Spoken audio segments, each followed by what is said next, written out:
It only lasted 4 years. It's going to have 3 executions on board.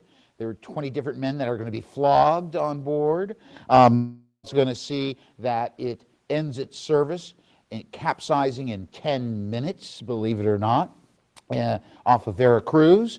And this ship causes some major things to happen.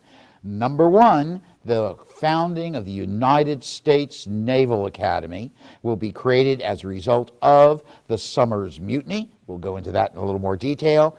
And one of the greatest books written by an American author, Billy Budd, is going to be based on this. Yes.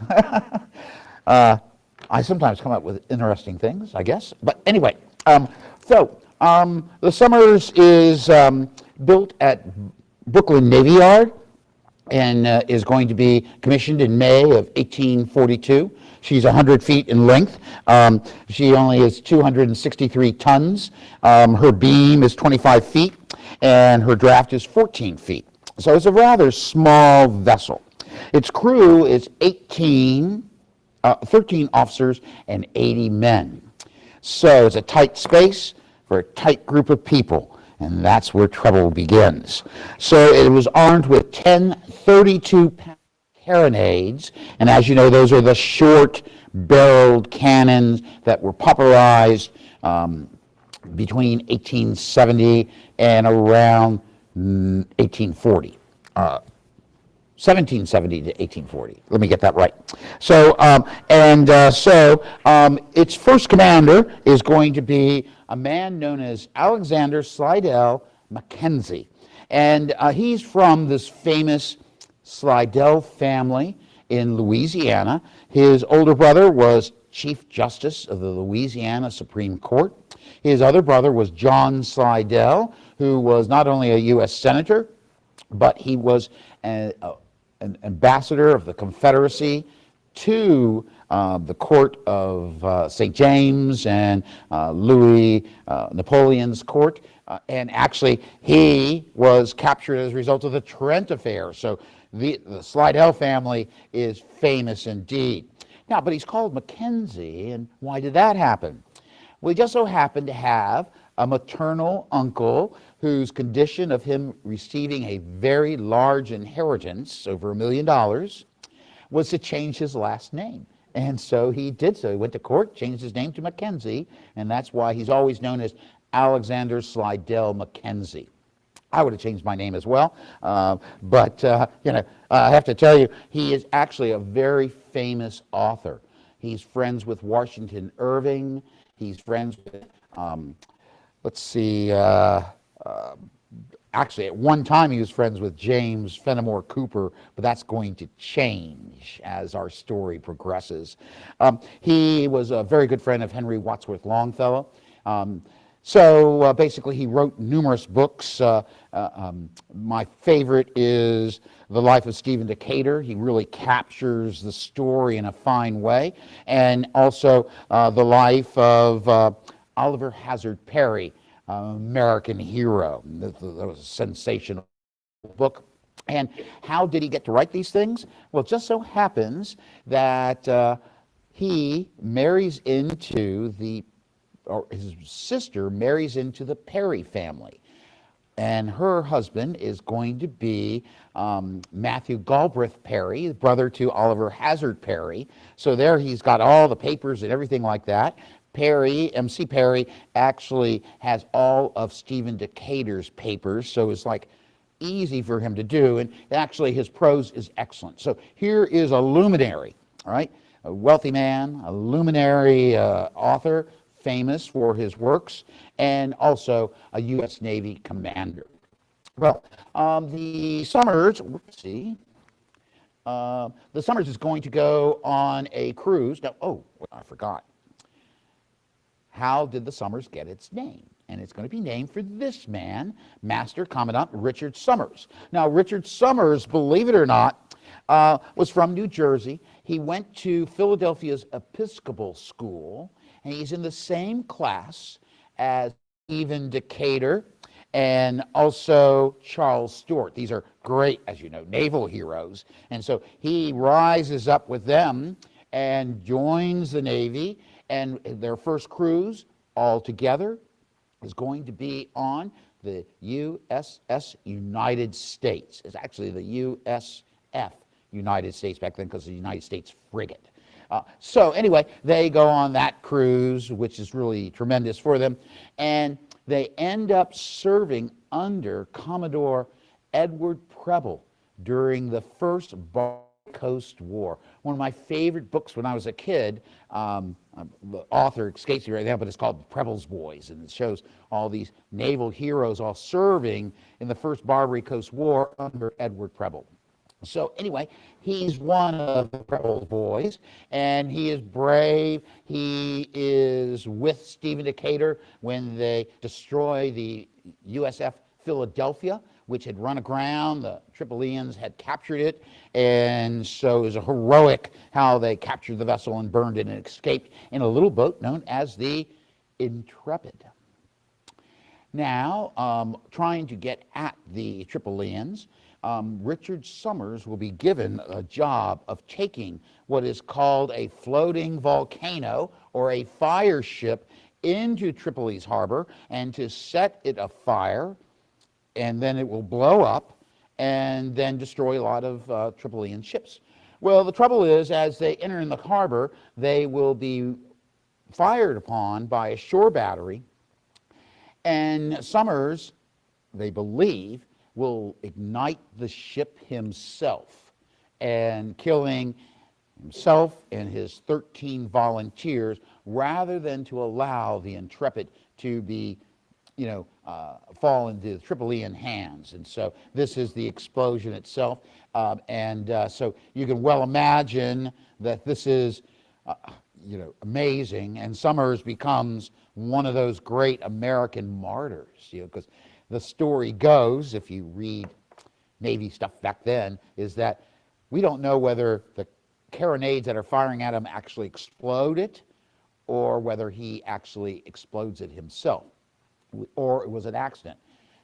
If you ask the U.S. Navy in the 1800s, he was a martyr and gave of himself to help save the nation and all that great stuff. So anyway, so the Somers gets named for one of the great naval heroes, and that makes it a famous ship right away. It's the first one, the namesake of Richard Somers. And so they go on. Now this is Alexander Slidell Mackenzie, right? And so he's a bright, brilliant person, as I've explained, author and so forth. I like authors. Basically, they go on a cruise to Africa with dispatches for the Vandalia, which is a frigate that's serving on slave patrol off of the west coast of Africa. See, we had outlawed the importation of Africans intended for enslavement, and as a result of that, that's why the Vandalia is there. However, the Vandalia leaves, and so it's like the Somers missed it at all these ports. Finally, when it gets to this is the Vandalia, right? This is where they make it to Monrovia, and in Monrovia, they're going to find out, oh my gosh, that the Vandalia is headed back to the U.S. So Mackenzie decides to turn around and try to catch up with it because it's got all these dispatches for it. And so the big trouble is on the return trip. Now, I have to tell you, Mackenzie is a very stern officer. He's into discipline. And by discipline, you have a chart. If you do certain things wrong on board a ship, you get X amount of lashes, believe it or not. And that's called flogging. And so he is, kind of forward with the flogging of some of his enlisted ranks. And so nevertheless, so the crew's not real happy, let's put it that way. I think Mackenzie's a little pompous anyway. He has on board, however, one midshipman who is also very pompous, and his name happens to be Philip Spencer. Whoa. And that's his father, who was then Secretary of War in 1842. In 1844, he becomes Secretary of the Treasury.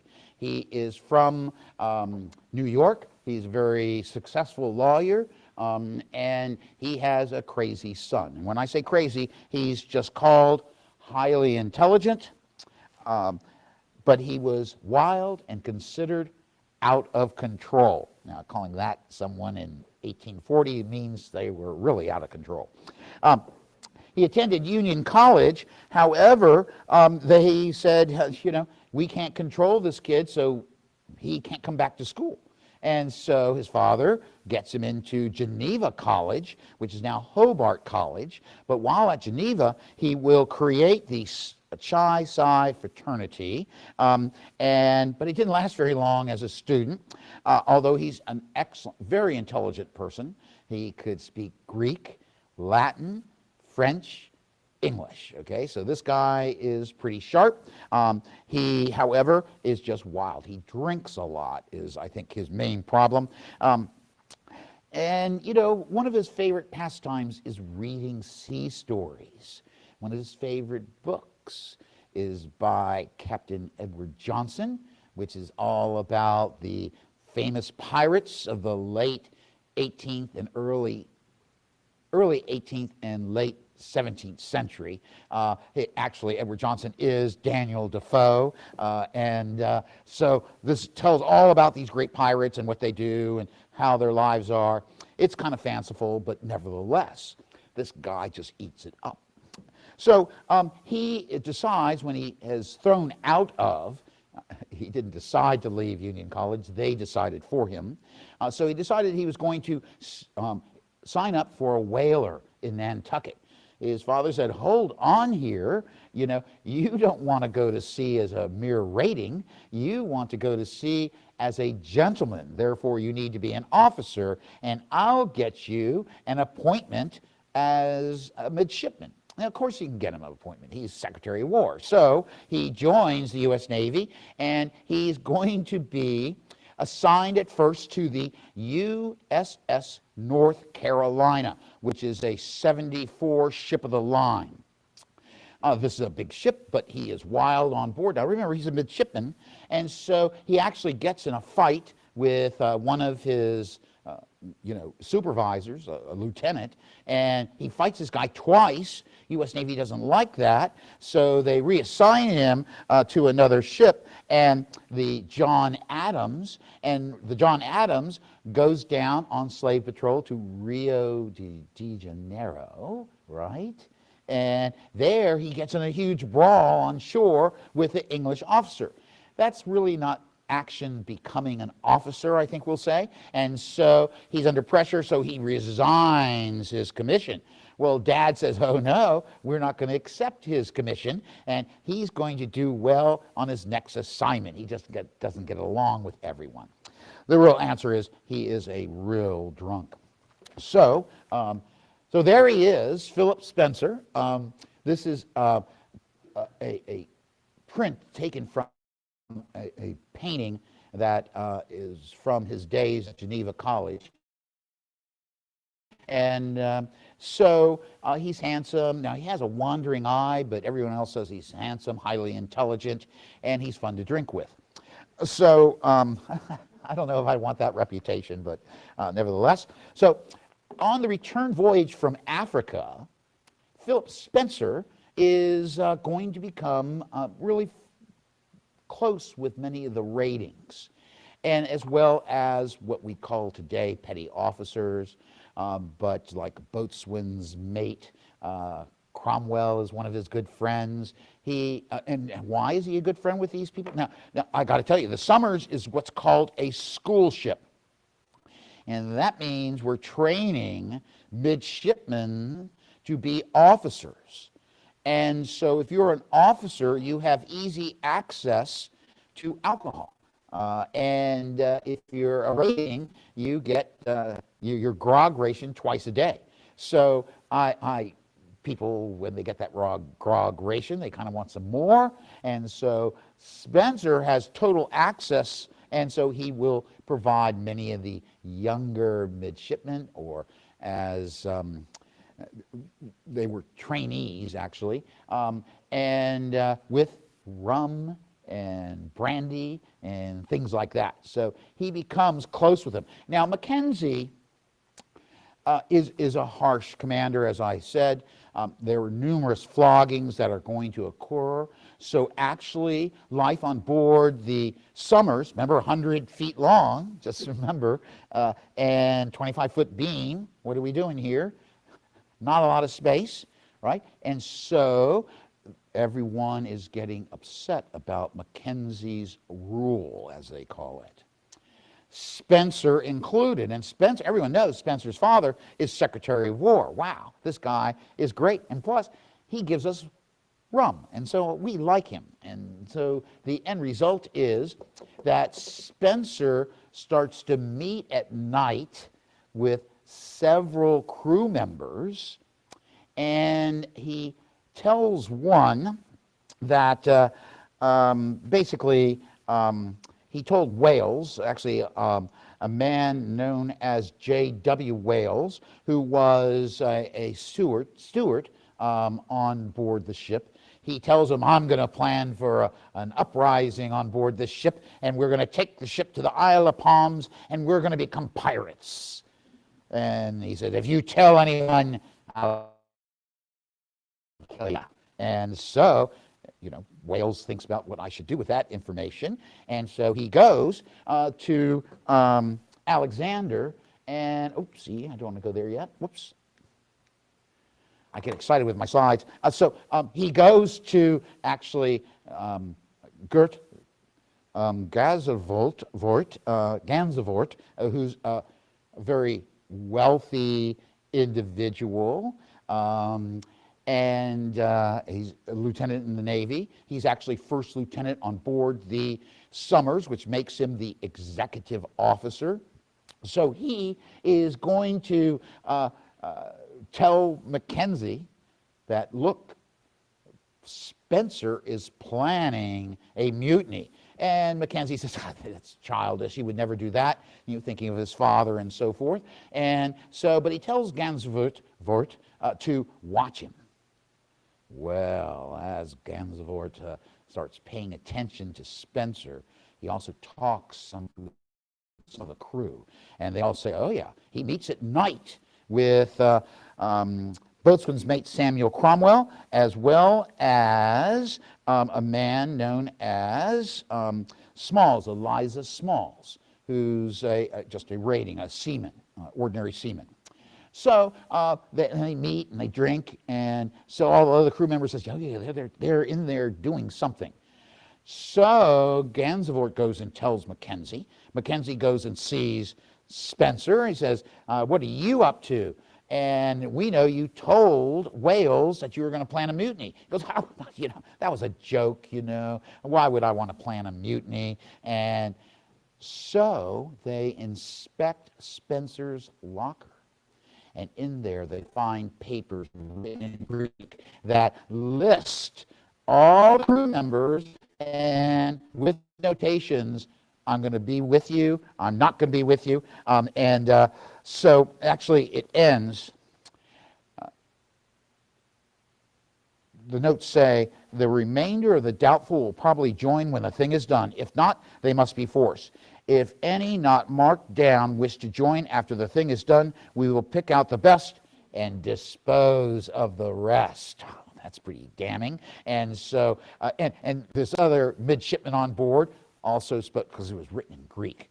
And so Spencer thought he was smart, but he wasn't as smart as this other officer who was a loyal midshipman, Henry Rogers, who's son of Commodore John Rogers, naval hero, heroic family.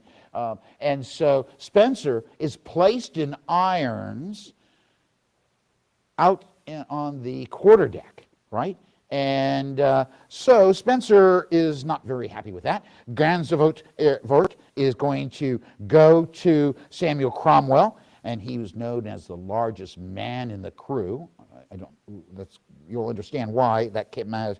And so basically, he talks to Cromwell and says, I didn't talk and plan with him. It was not me, it was Small. And then Small was immediately questioned and admitted meeting with the now disgraced Spencer. Oh my gosh, Cromwell and Spence and Smalls are going to join Spencer in irons on the quarterdeck. Now, this is not happening. You're out in the weather, you're in chains, you're humiliated, and everyone's getting nervous. This is November 27th, and all of a sudden they have an accident where part of the rigging collapses on on the main mast on the ship, and it was an accident, but they all kind of look at Cromwell, saying he did it. Of course, he says no, but nevertheless, that makes the ship very, very tense.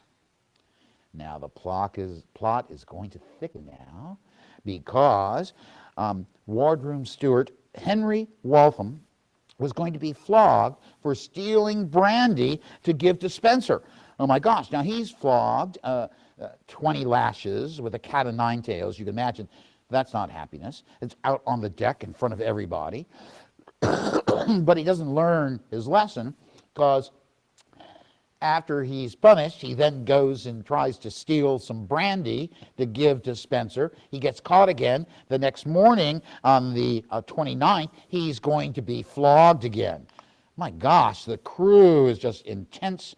And I would think that they will rat on a couple of other people known as Wilson and Green and McKinley and Alexander McKee, and they all are they're listed on the Greek notes written by Spencer. You're not going to get away. So they're all in irons. So you have 7 out of 93 people in chains, and some of the others are probably friendly to them. It's like Henry Waltham. And so basically, Alexander Slidell is going to write a letter to his officers, and the officers he writes to, there are going to be 7, Lieutenant Gansevoort, Past Assistant Surgeon L.W. Leacock, Purser Heinzel, Acting Master M.C. Perry, son of the famous M.C. Perry. So he's actually the nephew of Alexander Slidell Mackenzie, and Midshipman Henry Rogers, Egbert Thompson, and Charles Hayes. And he wants to know their written opinions about what we should do. Now, they met in the war room, they interview various crew members, and they start to think about what we can do.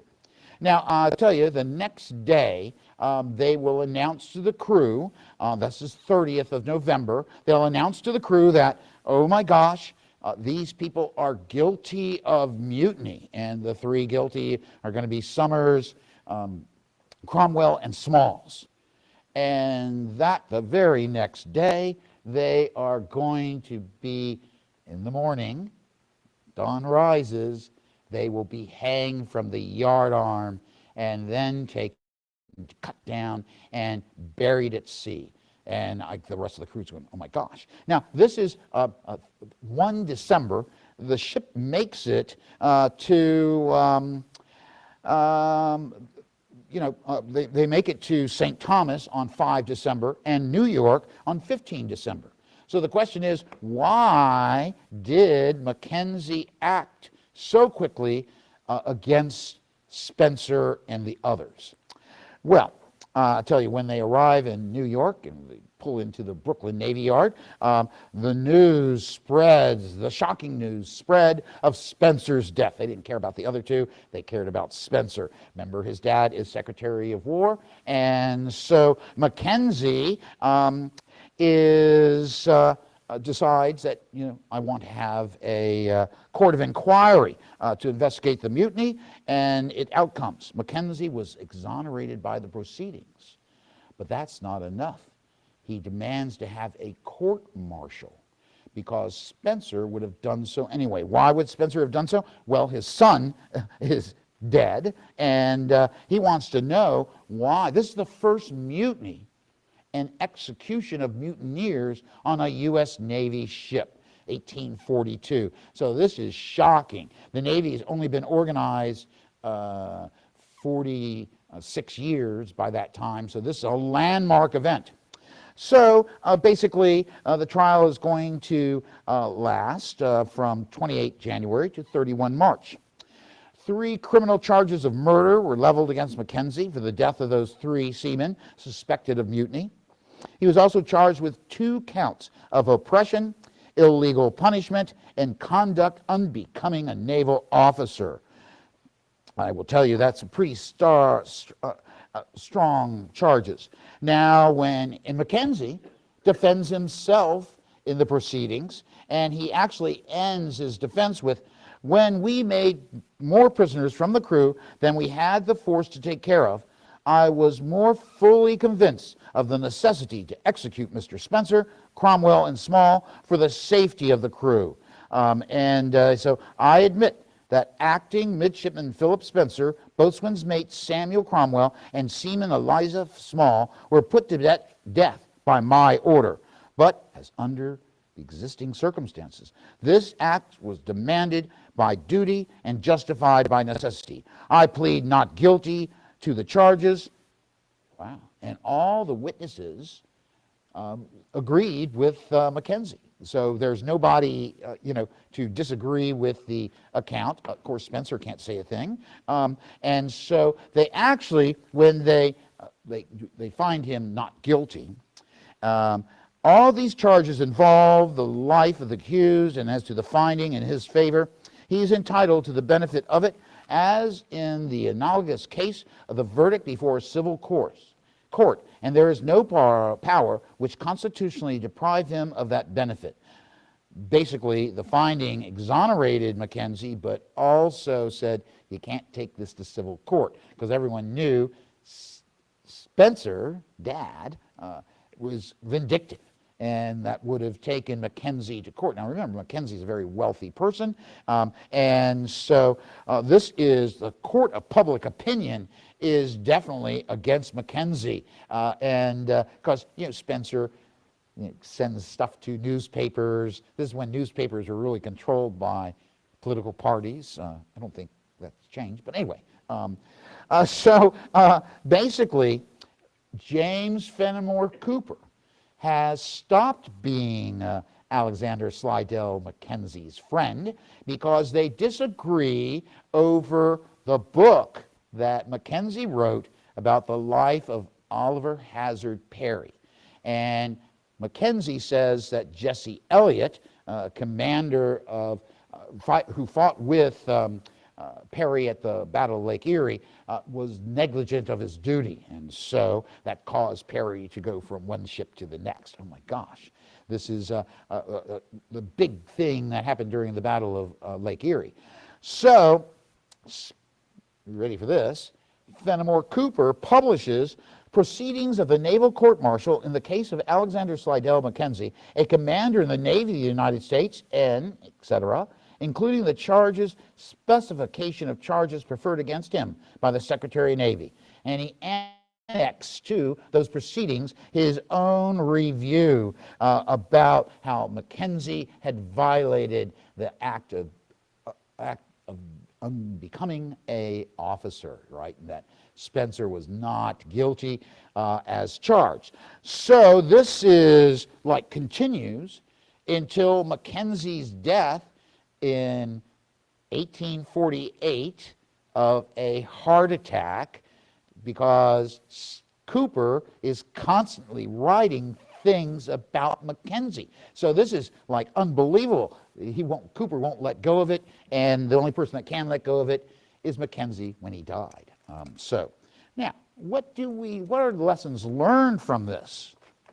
Well, George Bancroft, the Secretary of the Navy, will get a bill passed through Congress that creates the U.S. Naval Academy at Annapolis. This is a later photograph, but basically he sets up this school that also has a ship assigned to it, but you know, you have more regulations and so forth on land. You're not going to be worried about court-martials and so forth. They have a Marine Guard. You know, there are no Marines on the Somers. Also, they're going to basically stop flogging. Now, many officers in the U.S. Navy, including Commodore Thomas Truxtun in 1800, wrote a diatribe against flogging, that it was, you know, unnecessary punishment. Cooper, of course, vendetta against Mackenzie, including the, that Mackenzie overly used the lash, as it was said. And he noted that in the logbook, there was an unusual excess of flogging. It cannot, as Cooper wrote, be denied that some of the powers delegated to naval officers are looked upon with disfavor by many reflecting men. The law permits it, it is true, on the ground of necessity, but public opinion, moving against these execution at seas, also moves against flogging, and the U.S. Congress ends flogging in 1850. All a result of what happens on the Somers. Now, let's just have some fun here. I have to tell you, I'm going to come back to this guy, but I want to go to this guy. So anyway, the Somers gets a new commander, John West, who is assigned to the home squadron, so they sail up and down the coast in the West Indies. In 1846, where is the Somers? It's in the Gulf of Mexico when war with Mexico is declared. At that time, the commander of the Somers is Lieutenant Commanding Duncan Ingram, right? A naval hero. I mean, gosh, this guy is great. However, because he had been at sea so long, he became rather ill. So in his place comes this man, right? Raphael Semmes. Now, we know Semmes from the Civil War, but he is an outstanding officer at this time, and he's given command of the Somers. Now, he's concerned about the Somers. This is early November 1846. He's very concerned about the Somers because it only has 6 tons of ballast, has a very narrow beam, right? So it is not as stable as he would like it to be, but it was a fast sailor that made it a good blockader.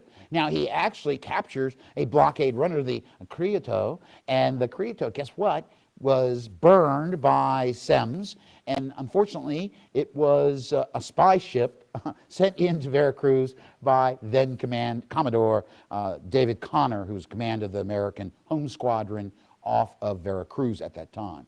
So, whoopsie, right? But he actually has this real nice anchorage off of Green Island, Isle Verde, and so guess what?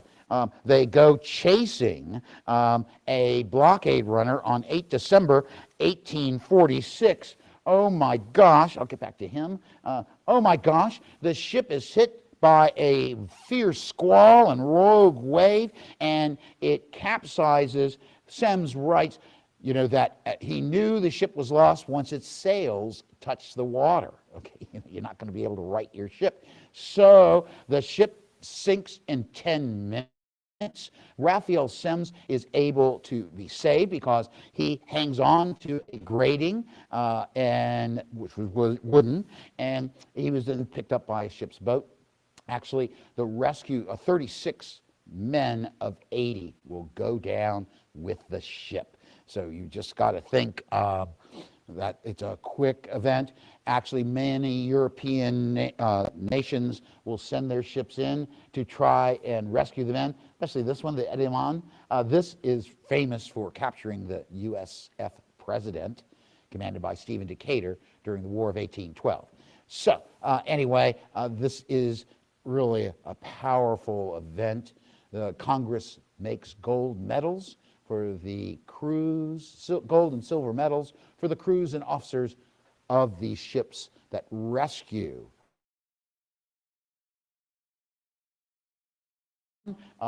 So also with Semmes, believe it or not, whoa, whoa, whoa, whoa. Also with Semmes is going to be this guy, John F. Winslow. Now, who is Winslow? Or John A. Winslow, Ancrum.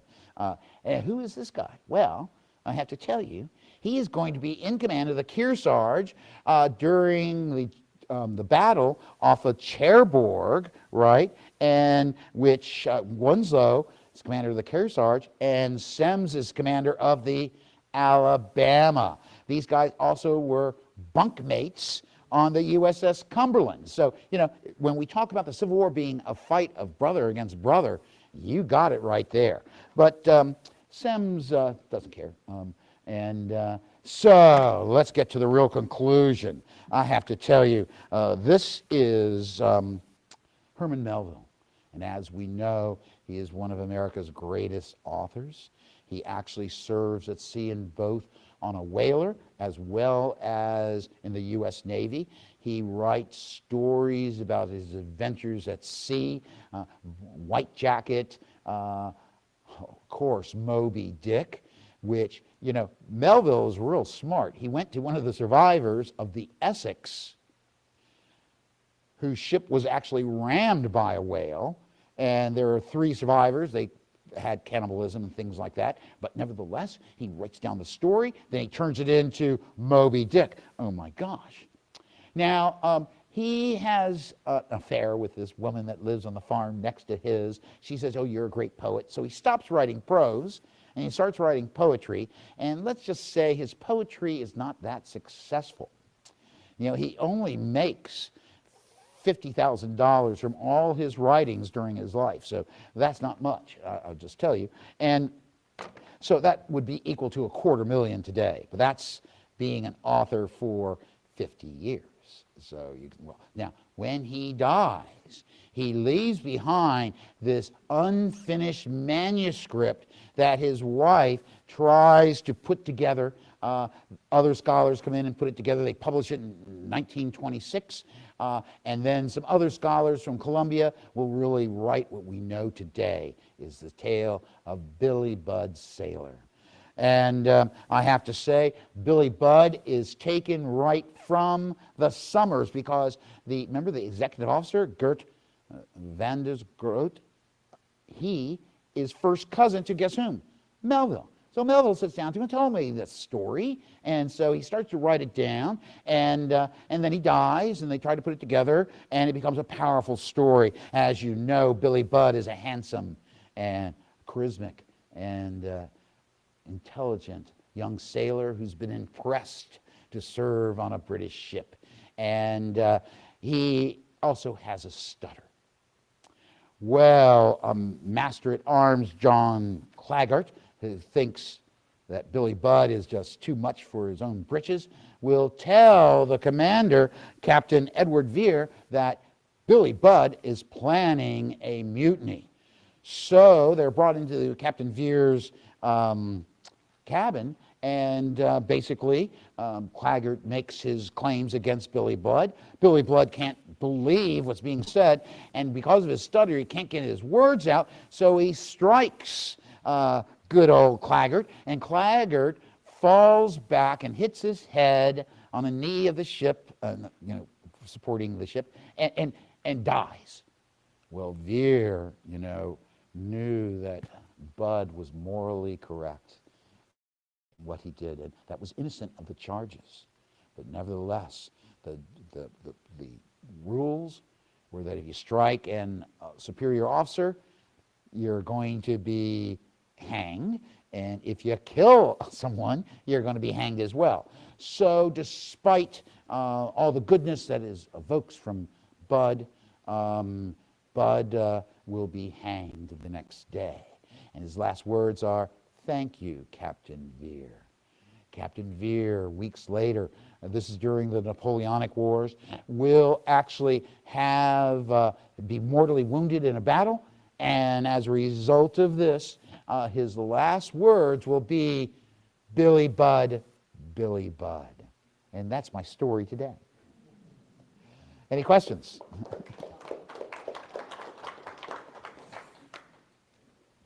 The wife of the girl next door? Girl next door?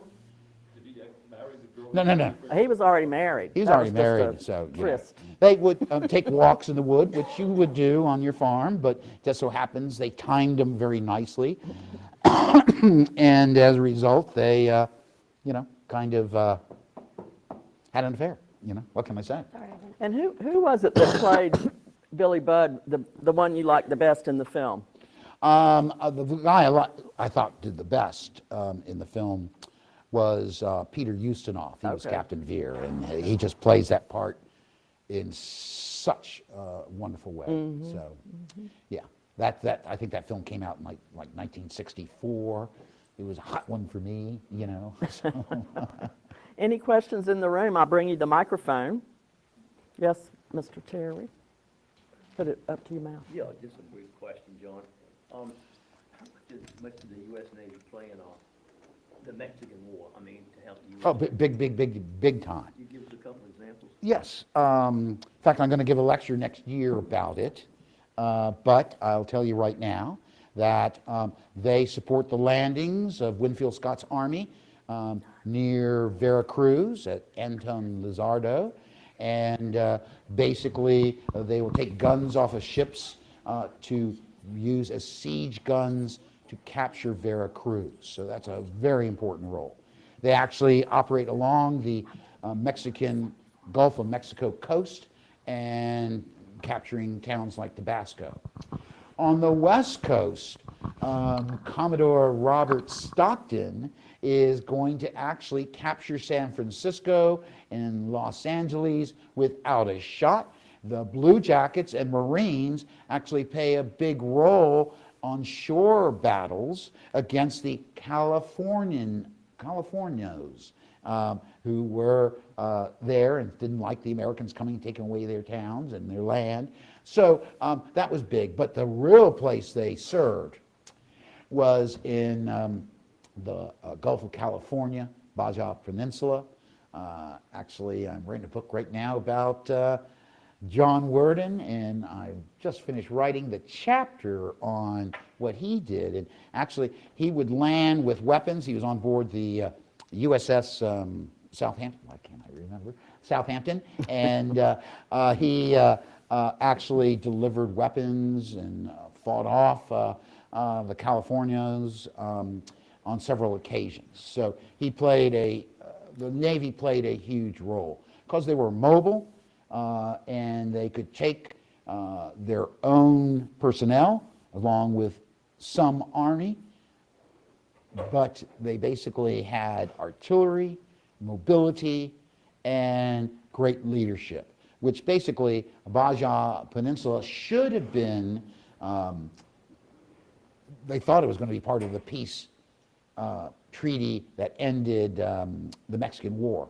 And so America really wanted it, but I guess the diplomats didn't, and so it was not, it was given back to Mexico. But they had conquered it, basically.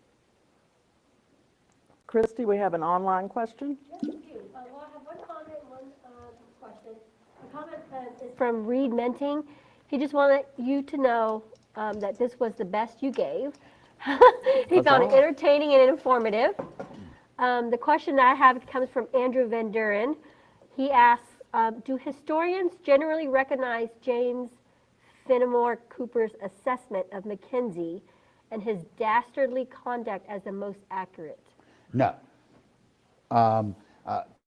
Cooper, despite his brilliance, Jesse Elliott was lackluster during the Battle of Lake Erie, almost caused the American defeat. Oliver Hazard Perry had to, actually take over Jesse Elliott's ship and so that he could win the battle.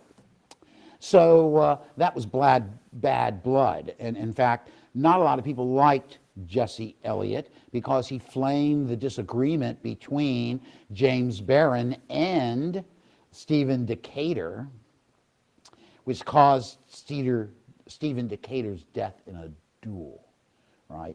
So Cooper takes the opposite tack of Mackenzie. Mackenzie has inside information about it all because his sister's married M.C. Perry, and so that's kind of Like, I get the real story. I look at the papers. I look at Stephen Decatur's papers. And so Cooper, as some authors do, it's called dueling, basically. I write something and they say, well, no, you missed that point, didn't you? And this is why. And so that's what happened. And Cooper just wouldn't take off the foot off the pedal, basically. And but Cooper in this case was wrong. And Jesse Elliott was actually, he would be released from the Navy for 4 years for embezzlement. So, you know, he was not a nice guy, let's put it that way. And so why Cooper took that point, I do not know. Mackenzie had the real information, so and Mackenzie's a very good writer. And so I have read 2 of his books, no less, and he wrote a couple travel books. So, you know, I think Life of Stephen Decatur is something I would advise everyone to read. Okay. My pleasure. Any other questions here? You've got another one, Wallace? You get him first. Let me get to you, Lawrence. The naval personnel who were executed on the Somers was the first time that happened in the Yes. Navy. Was that the last time? Yes. First That's and why it only. became such a big deal. And the Navy took immediate steps. If you look at the creation of the Naval Academy, I mean, the trial of Mackenzie ends in 43. The appropriation for creating the Naval Academy comes in 44. So George Bancroft wastes no time in striving to remedy the situation. Likewise with flogging. Flogging will be over in 7 years. And there's, if you read Cooper's points after, you know, he published the proceedings and then had his own opinion of the proceedings. And if you read, I think I quoted some of it, but it's like, oh my gosh, this is wrong for us to punish people this way. And that the commander has sole authority to say, I don't like it that you spit on the deck and you're getting 10 lashes. And you know, that's not a happy thing. And often, to really make it good, is that you'd pour a bucket of salt water on the person's back. And and that was actually done because the salt water is going to heal the wounds. But let me tell you, it's like putting iodine. Remember when you were a kid and you put that iodine on it? You know, that was worse than the injury, you know, but that's kind of like what they would do.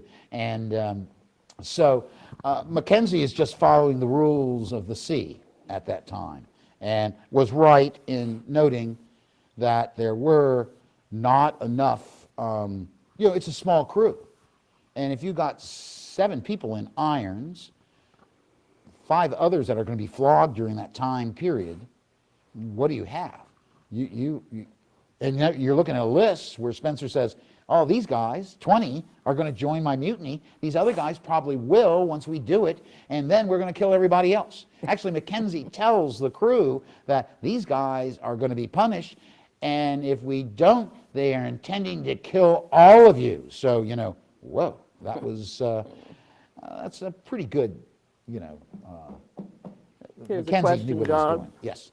The same time frame as this was going on, the 1840s, what was the British Navy policy towards mutiny? Was it hanging also? Oh yes, in fact they had what are called the Nore mutinies in the 1790s because of bad pay, bad food, and so the seamen refused to go to sea, and several were hanged.